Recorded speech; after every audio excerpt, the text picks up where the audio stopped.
बोलिए दशा माता की जय। प्रिय श्रोताओं, आज सुनेंगे दशा माता की व्रत कथा, जो कि इस प्रकार है। एक समय की बात है, राजा नल और रानी दमयंती अपने राज्य में सुखपूर्वक राज करते थे। राजा नल के 2 पुत्र थे। उनके राज्य में प्रजा सुखी और संपन्न थी। एक दिन राजमहल में एक ब्राह्मणी आई और रानी से बोली, रानी, दशा माता का डोरा ले लो। इसकी पूजा करके इसे गले में बांध लेना। आपके घर में सुख समृद्धि बनी रहेगी। रानी ने वह डोरा ले लिया। विधि अनुसार पूजन करके उसे गले में बांध लिया। कुछ दिनों बाद जब राजा नल ने रानी के गले में बंधा हुआ डोरा देखा तो पूछने लगे, हे रानी, इन सोने के जेवरों के साथ आपने यह डोरा क्यों पहना हुआ है? रानी कुछ कहती उससे पहले ही राजा ने वह डोरा तोड़कर जमीन पर फेंक दिया। रानी ने डोरा उठाया और उसे पानी में घोलकर पी गई और राजा से बोली, राजा, यह दशा माता का डोरा था। आपको इसका अपमान नहीं करना चाहिए था। जब रात्रि में राजा सो रहा था तो उसने स्वप्न में एक बूढ़ी महिला को महल में आते हुए देखा और माता लक्ष्मी को महल से जाते हुए देखा। सुबह उठकर राजा ने अपना स्वप्न रानी को सुनाया। रानी बोली, राजा, आपने हमारी अच्छी दशा को जाते हुए और बुरी दशा को आते हुए देखा है। अब यहाँ रुकने का कोई फायदा नहीं है। राजा रानी ने अपनी बहुओं को पीहर भेज दिया और बेटों को राजा भील के महल में छोड़ दिया। अपना मन लगाने के लिए अपने साथ एक पोता ले लिया। इस प्रकार राजा नल और रानी दमयंती अपने देश को छोड़कर दूसरे देश चले गए। चलते चलते रास्ते में राजा के मित्र सेठ का गांव आया। दूतों ने कहा, सेठ जी, आपके मित्र आ रहे हैं। सेठ ने पूछा, कैसे आ रहे हैं? दूत बोले, फटे हाल पैदल ही आ रहे हैं। सेठ बोला, बाहर के कमरे में ठहराओ। हवेली में सेठानी और बहुएं सोचेंगी, कैसा मित्र है मेरा। राजा नल और रानी दमयंती को बाहर के कमरे में ठहराया गया। उस कमरे में मोर की तस्वीर की खूंटी पर सेठानी का नौलखा हार टंगा हुआ था। रानी ने देखा कि खूंटी हार को निगल रही है। यह देख रानी ने राजा को कहा, इसी समय हमें यहाँ से चले जाना चाहिए, नहीं तो हमारा चोरी का नाम लगेगा। राजा और रानी दोनों रात में ही वहां से चल दिए। आगे चले तो राजा की बहन का गांव आया। राजा ने बहन को खबर पहुंचाई कि तुम्हारा भाई आ रहा है। बहन ने पूछा, कैसे आ रहा है? खबर देने वाले बोले, दुखी हाल पैदल ही आ रहा है। बहन बोली, गांव के पीपल के नीचे ठहरा दो, नहीं तो सास और देवरानी कहेंगी, कैसा भाई है मेरा। बहन भाई से मिलने के लिए एक थाली में चावल और मूंग ढककर ले गई। राजा नल के हाथ में लेते ही चावल और मूंग कीड़े मकोड़े बन गए। रानी दमयंती ने गड्ढा खोदकर उन्हें जमीन में गाड़ दिया। अब वो वहां से आगे चले। चलते चलते रास्ते में एक नदी आई। राजा ने वहां तीतर मारकर रानी को दिए और कहा, मैं पोते के साथ नदी में नहाकर आता हूँ, आप तीतर पका लेना। ऐसा कहकर राजा पोते को लेकर चला गया।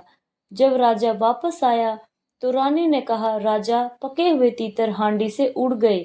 राजा बोला, रानी, मुझसे भी पोता नदी में बह गया। दोनों विलाप कर वहां से चल दिए। रास्ते में उन्हें एक सूना बंजर बाग मिला। दोनों रात को वहीं सो गए। सुबह हुई तो बाग की मालकिन आई। उसने देखा कि बंजर बाग में कोपले फूट रही हैं। वह उनसे बोली, तुम दोनों कौन हो? राजा बोला, हम तो भीखा के मारे हैं, रहने की जगह ढूंढ रहे हैं। मालिन बोली, अब तुम दोनों यहीं रहो और मेरे बाग की देखभाल किया करो। वह दोनों बाग में ही रहने लगे।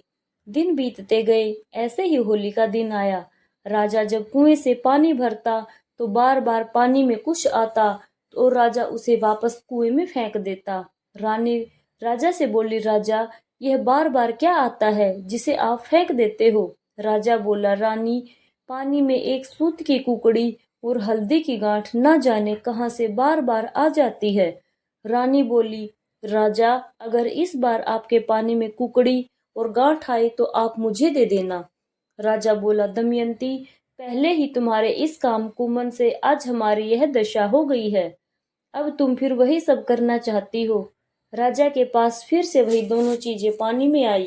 इस बार राजा ने हल्दी की गांठ और सूत की कुकड़ी रानी दमयंती को दे दी।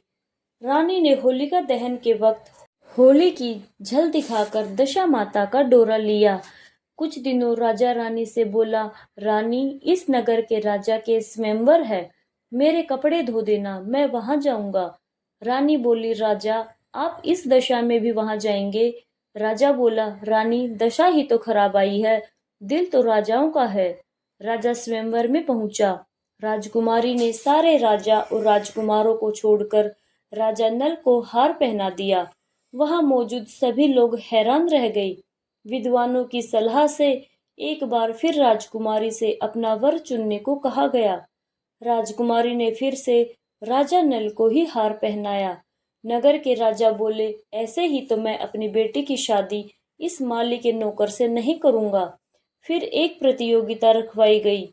सभी राजा और राजकुमार शिकार करेंगे। जिसका शिकार सबसे अच्छा होगा उसी से राजकुमारी की शादी की जाएगी।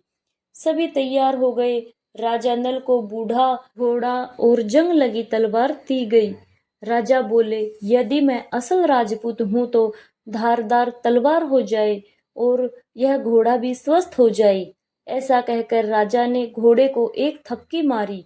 थपकी मारते ही राजा की तलवार पैनी और धारदार हो गई और घोड़ा भी सही हो गया। कुछ समय बाद सभी अपना अपना शिकार लेकर राजमहल पहुंचे। किसी के भी शिकार से राजा संतुष्ट नहीं हुए। उन्होंने पूछा, वो माली का नौकर कहाँ है, उसे ढूंढ के लाओ। सिपाही जंगल में पहुंचे तो देखा कि एक पेड़ के नीचे वह सो रहा था। सिपाहियों ने उसे जगाया और शिकार का पूछा तो राजा नल ने कहा, पेड़ पर टंगा है, ले जाओ। शिकार देखकर नगर के राजा बहुत खुश हुए और बोले, यह असल राजपूत का शिकार है। राजकुमारी को राजा नल से ब्याह दिया गया। वह दोनों वहां से चले और अपने बाद में पहुंचे। रानी दमयंती ने छोटी रानी का स्वागत किया। दोनों रानियां एक दिन बैठी हुई थी तो रानी दमयंती बोली, आज तो अपने नगर की ओर बिजली चमक रही है। छोटी रानी बोली, दीदी, अपने नगर भी है। तब रानी दमयंती बोली, अपने नरवल कोट के राजा हैं, अपने ऊपर भीखा पड़ा था तो आज हम इस दशा में आ गए। छोटी रानी ने जाकर सारी बात अपने पिता को बता दी। नगर के राजा ने राजा नल से क्षमा मांगते हुए हाथी, घोड़े, हीरे जवाहरात देकर उनको नगर की ओर रवाना किया। रास्ते में नदी आई तो आगे आगे तीतर सुभान तेरी कुदरत, सुभान तेरी कुदरत करते करते उड़ रहे थे। नदी के किनारे उन्हें धोबन के पास अपना पोता भी मिल गया। धोबन बोली, यह तो मुझे नदी के किनारे मिला था। धोबन को खूब सारे हीरे जवाहरात देकर पोते को लेकर वह आगे चले। रास्ते में राजा की बहन का गांव आया। राजा ने बहन तक खबर पहुंचाई, तुम्हारा भाई आ रहा है। बहन ने पूछा, कैसे आ रहा है? खबर देने वाले बोले, हाथी, घोड़े, लाव लश्कर के साथ आ रहा है।